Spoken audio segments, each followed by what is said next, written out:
Tavi, thank you again for joining me on the podcast. I really do appreciate your time. Hope you're getting enough sleep with the 2-month-old at home. Yeah. My wife and I are not at all with our 2- and 4-year-olds, so you've got a beautiful couple years to look forward to.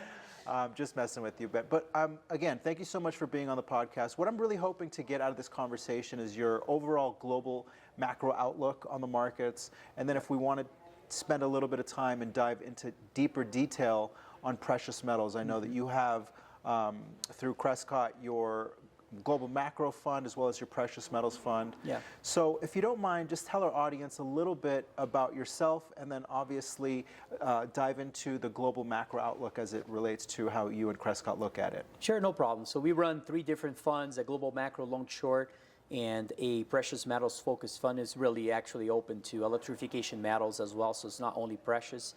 However, our goal is to really identify big macro trends and then invest accordingly in this long-term cycle of different things. I think we've had a very large increase of interest rates recently that is setting the stage for, in fact, there's been very big losses in the fixed income market already and global equity market alone. Probably lost somewhere close to $40 trillion already of assets in terms of value relative to $100 trillion of GDP. So it's 40% relative. So it's shocking, right? I mean, Russell 2000, small caps down significantly. So you got to think about if there will be some sort of ramification or some sort of spillover to the rest of the market over time. I think things have been sort of ignoring some of those issues given the fact of the performance of the mega cap companies and other things. And so finding those pockets of cheap volatility to hedge a long exposure towards hard assets is to me a critical way of running capital right now.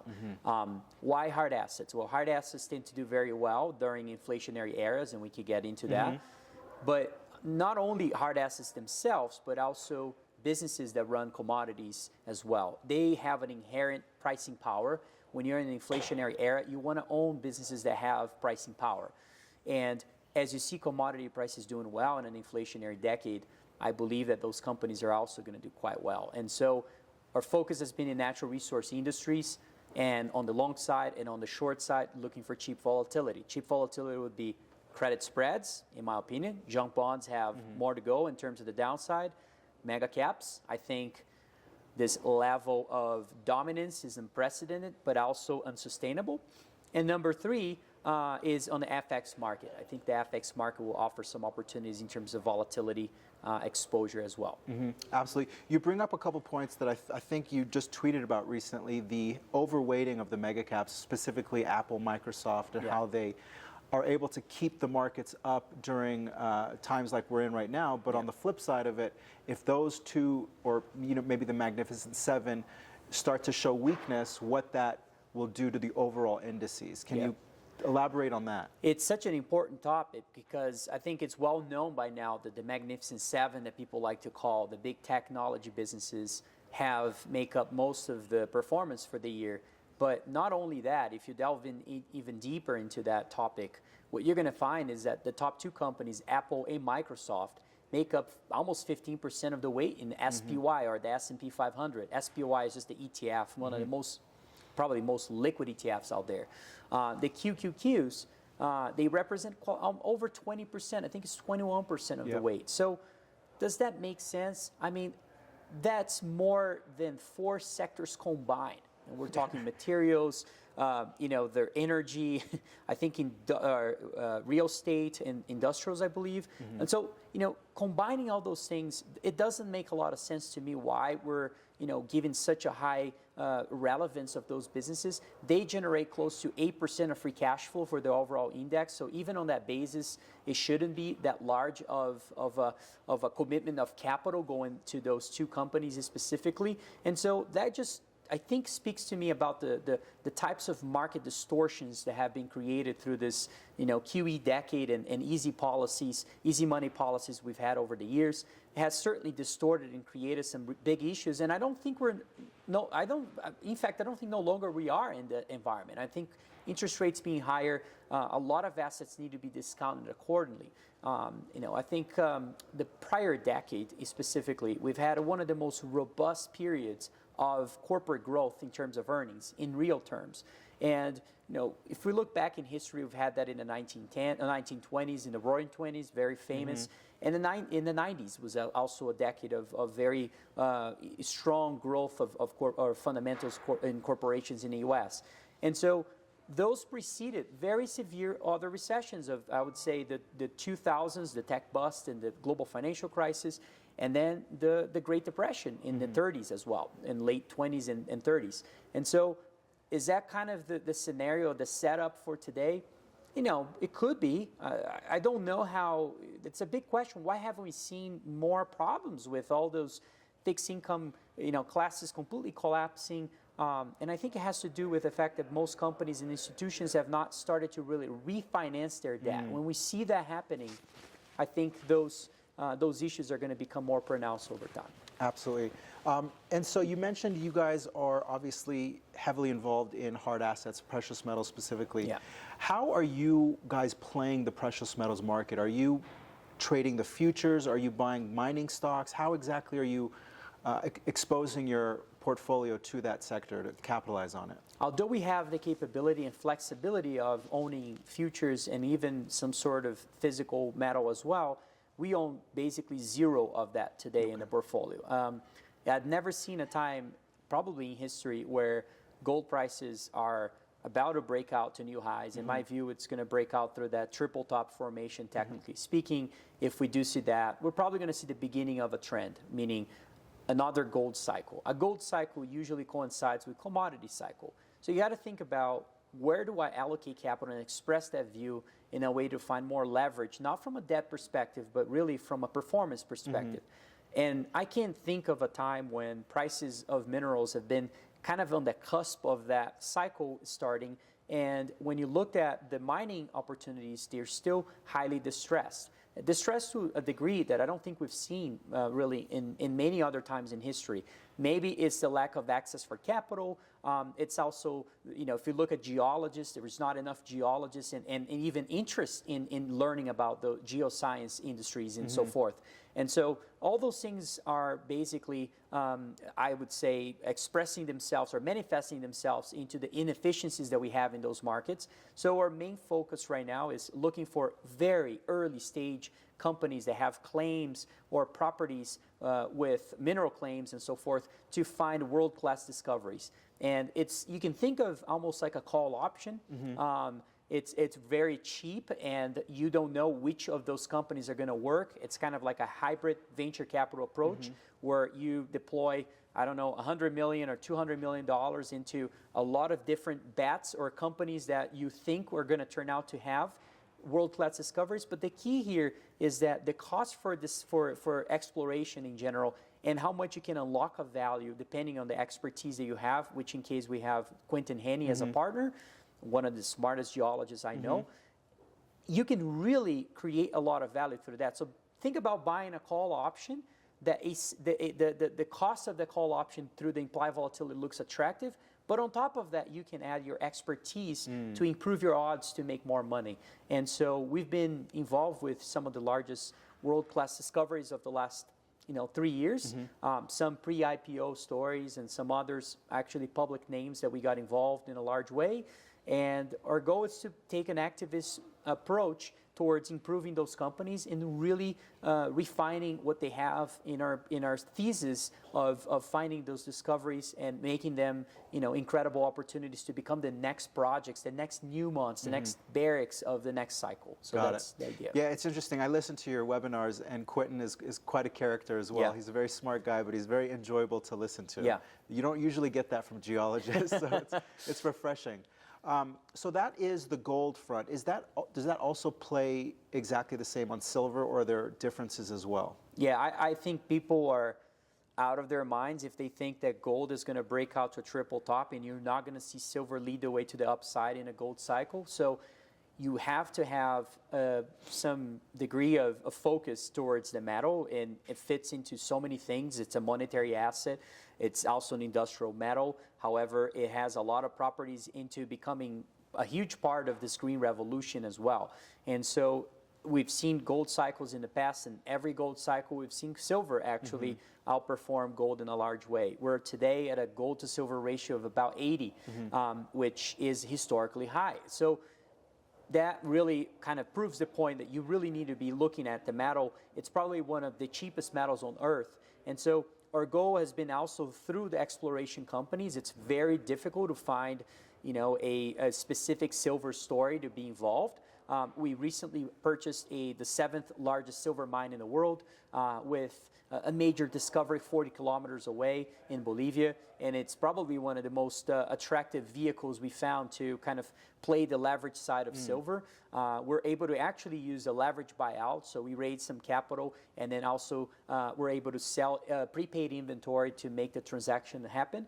And now this is a vehicle that we can really use to not only acquire other assets that we think are really cheap, but also unlock a lot of value on this new discovery that I think it could be potentially, one of the best silver stories in history. And so, really looking to develop one of the largest silver miners at a time when, I don't think there's enough focus on the metal, and certainly, again, very deeply undervalued, and a true value opportunity to unlock a lot of returns through for our investors and ourselves as well. Beautiful. So is that San Cristobal? Yes. And so is that part of your precious metals fund? Yes. Fantastic. So we own about 20% of the business through the funds. And Quentin is actually the CEO of the business right now. Okay. And so, we have a tremendous way of really having a lot of insightful views about how they should run the company, obviously through Quentin. And so it's a vehicle that we're looking to really be aggressive and do what I think the majors are not doing. And it's just not to be against what the majors are doing necessarily. I think everyone should run their business the way they want.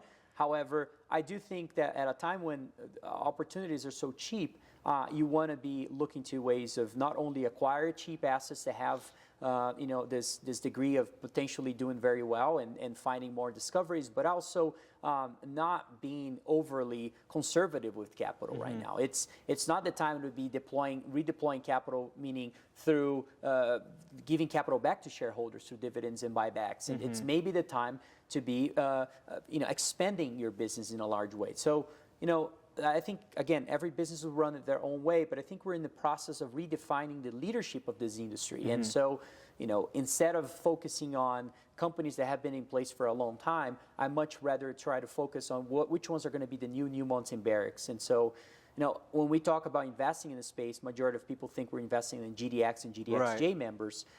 It has nothing to do with those ETFs. In fact, we're happy when our companies become part of those ETFs over time. So, which we had a few in that case. But so those are really early stage opportunities, and not all of them play out. And it's literally like a hybrid venture capital approach, where some of them will work out and they pay out for the other losers that we have in a portfolio. Got it. I was actually looking at your performance numbers in that precious metals fund. I think through August of 23, it was up 29-ish%. Yeah. Where the respective the gold ETF through the SP, what is it, GLD? The Spider, yeah. The GLD right. Spider Yeah. was down, and the SLV was down as well. So the respective benchmarks are not only positive, they're negative for the year, where you guys are up about 30% for the last 3. It's been, knock on wood, everything has been working well. I think the main success has been on the back of actually being able to find those discoveries. If you don't have discoveries, it's difficult to generate those types of returns. And so, we've just been involved with those. Recently, Hercules, ticker is BIG, B-I-G, found this incredible discovery in Idaho. And, you just keep finding those things over time, and you're able to buy those businesses for, 5-10 million market cap. Sometimes you start in the business from the very bottom. And so, I don't think we're going to have these alternatives in 10 years from now to really create generational wealth, in my view. And so I think this is a quite compelling case to be, focused solely almost in this part of the industry. I agree with you. It's shocking. One of your other tweets that really stood out to me was, I think the percentage was 71% of portfolio managers have no exposure to gold or silver, especially as we're entering a stagflationary environment. Yeah. If history were to repeat itself, it's a foolish man's game not to have that proper allocation. Yeah. Outside of gold and silver, what other hard assets do you guys have an inkling for to do well? It's a very good question. I think there's a lot of ways to kind of express your view in hard assets, and commodities certainly. You can run a diversified basket of commodities. And energy is definitely a place where I think there's certainly more upside. It is priced differently than the mining space. I think the mining, in particular, gold right now and silver are extremely cheap relative to the rest.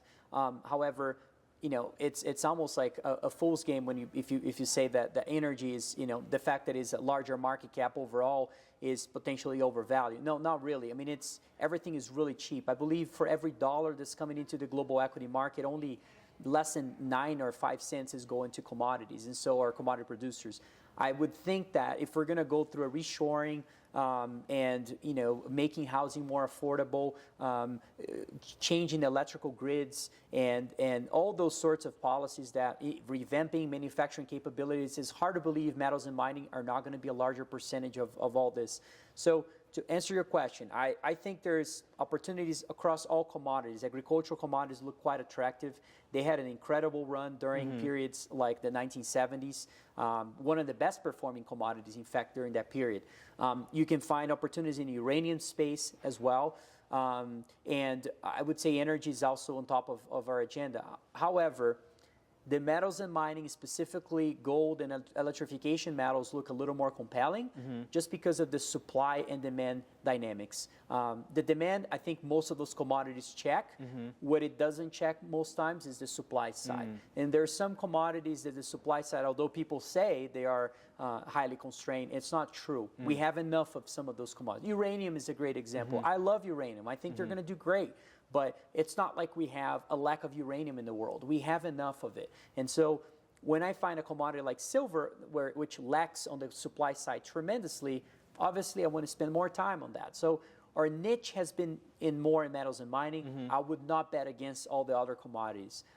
Lastly, I would say even housing market, although a lot of people hate it given the fact of how much housing prices have gone up, you looked at the housing prices relative to equity markets in the 70s, you'd be shocked. I mean, or from the 70s, they go through very long-term cycles where housing prices outperform equity markets, and then you see the other way around. It wouldn't surprise me if we see another one of those. Maybe commercial real estate has maybe offers some opportunities.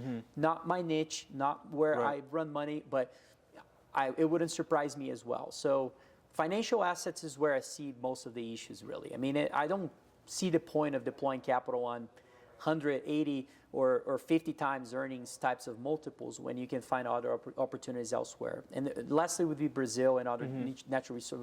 We can get into that if you want to. Yeah, I would love to talk about Brazil. I think, what is that ETF that you mentioned, the EWZ? Yeah. Is that something that you guys have exposure to?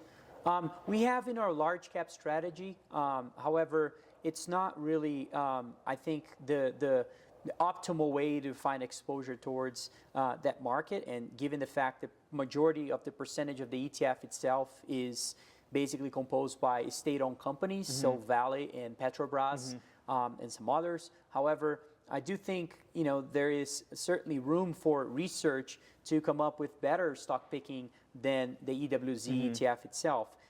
And so we've been doing a lot of that. I think there's great, not only commodity businesses that will do very well, Gerdau being a great example of one, but also you can find the banks. It's hard to believe that, in a resource favorable environment, you're not going to see the banks doing very well on the back of that market. And so, I believe that the commodity space is a thin market, and therefore, as investors start really to deploy capital in the space, and they spread their wings around all these opportunities, ultimately they will find places like Brazil that have been historically cheap in many fronts in terms of different industries that potentially offer much better opportunity than in the U.S. Why buy a FANG stock when, at 100 times multiples when you can find a bank trading at 3-5 times earnings?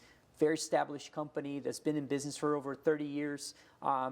It's got one of the most profitable business models in the world in terms of banking. And so to me, it's nothing is a no-brainer, but it's something that catches my attention. And I think there's going to be a lot of skill sets in this next decade that will pay out. And value investing is one of them. Understanding emerging markets is another one.